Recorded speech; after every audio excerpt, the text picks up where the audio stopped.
जय श्री कृष्ण मित्रों, माता सीता की यह रोचक लोक कथा आपको दिल जीत लेगी, धन के भंडार भर देगी। आप लोग अंत तक बने रहें। यह कहानी सीता माता कहती थी और श्री राम इसे सुना करते थे। एक दिन श्री राम भगवान को किसी काम के लिए बाहर जाना पड़ गया, तो सीता माता कहने लगी कि भगवान, मेरा तो 12 वर्ष का नित्य नियम है। अब आप बाहर जाएंगे तो मैं अपनी कहानी किसे सुनाऊं? श्री राम ने कहा कि तुम कुएं की पाल पर बैठ जाना और वहां जो औरतें पानी भरने आएंगी उन्हें अपनी कहानी सुना देना। सीता माता कुएं की पाल पर जाकर बैठ जाती हैं। एक स्त्री आई, उसने रेशम की जरी की साड़ी पहन रखी और सोने का घड़ा ले रखा था। सीता माता उसे देखकर कहती हैं, बहन, मेरा 12 वर्ष का नित्य नेम सुन लो।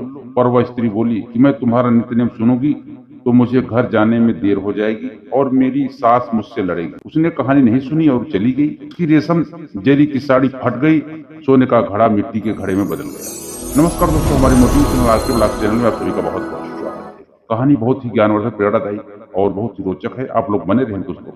सास ने देखा तो पूछा, ये किस दोस्त अपने सिर लेकर आ गई? बहू ने कहा कि कुएं पर एक औरत बैठी थी, उसने कहानी सुनने के लिए कहा, लेकिन मैंने सुनी नहीं, जिसका यह फल मिला। बहू की बात सुनकर अगले दिन वही साड़ी और वही घड़ा लेकर सास कुएं की पाल पर गई। सास को वही माता सीता बैठी मिली तो सीता माता ने कहा, बहन, मेरी कहानी सुन लीजिए। सास बोली कि एक बार छोड़, मैं तो 4 बार कहानी सुन लूंगी।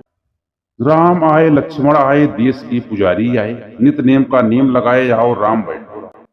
तपी रसोई जियो राम, माखन मिश्री खाओ राम, दूध बतासा पियो राम, सुत के पलका मुठो राम। साल दुसाला ओठो राम, साल दुसाला ओढ़ो राम, जब बोलूं जब राम ही राम।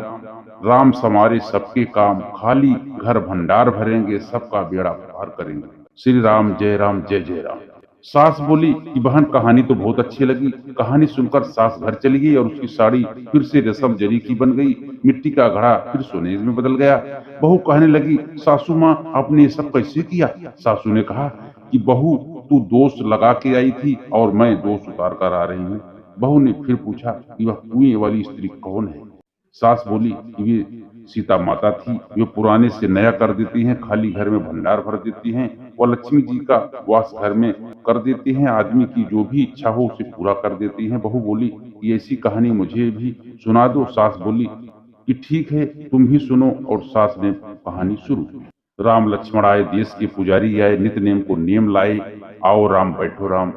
तपी रसोई जियो राम, माखन मिश्री खाओ राम, दूध बतासा पियो राम, सुत के पल का मुठो राम। साल दुसाला ओठो राम, साल दुसाला ओढ़ो राम, जब बोलूं जब राम ही राम। राम समारे सबके काम, खाली घर भंडार भरेंगे, सबका बेड़ा पार करेंगे।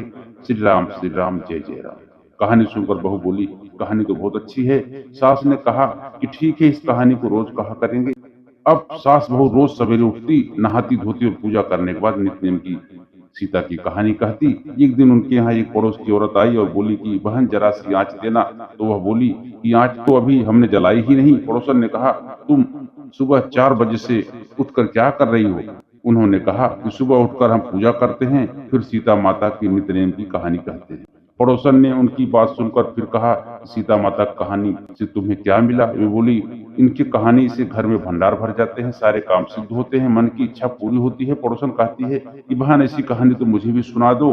फिर वह बोली कि ठीक है, तुम भी यह कहानी सुन लो। राम आए, लक्ष्मण आए, देश के पुजारी आए, नित्य नेम को लाए, आओ राम बैठो राम। पूरी कहानी मतलब दोस्तों हो गया वो। सारी कहानी सुनने के बाद पड़ोसन कहने लगी, बहन, कहानी तो मुझे बहुत अच्छी लगी। अब पड़ोसन भी नित्य नेम सीता माता की कहानी कहने लगी। कहानी कहने से सीता माता की पड़ोसन के भी भंडार भर गए। अब पूरे मोहल्ले में नित्य नेम की कथा चल पड़ी। हर किसी को मनोकामना पूरी होने लगी। हे सीता माता, जैसे आपने उनके भंडार भरे, वैसे ही आप हमारे भी भंडार भरना। कहानी सुनने वाले के भी और कहानी कहने वाले के भी। उत्तर प्रदेश, बिहार, हिमाचल प्रदेश और हरियाणा के कुछ क्षेत्रों में आज भी यह कथा सीता जयंती पर चाव से सुनाई जाती है। तो दोस्तों, कहानी आपको कैसी लगी? कहानी आपको अच्छी लगी हो तो हमारी कहानी को लाइक कर देना, और यदि चैनल में आप लोग नए हो हमारे चैनल को सब्सक्राइब करके बेल आइकन जरूर प्रेस कर देना। ऐसी ही पौराणिक कथाएं, ज्ञानवर्धक कहानी हमारे साथ पुराण के साथ आपको हमेशा मिलती रहेगी। तो मिलते हैं दोस्तों अगले वीडियो में। तब तक आप खुश रहे, मस्त रहे, आनंद में रहे। जय श्री कृष्ण दोस्तों, जय श्री राम।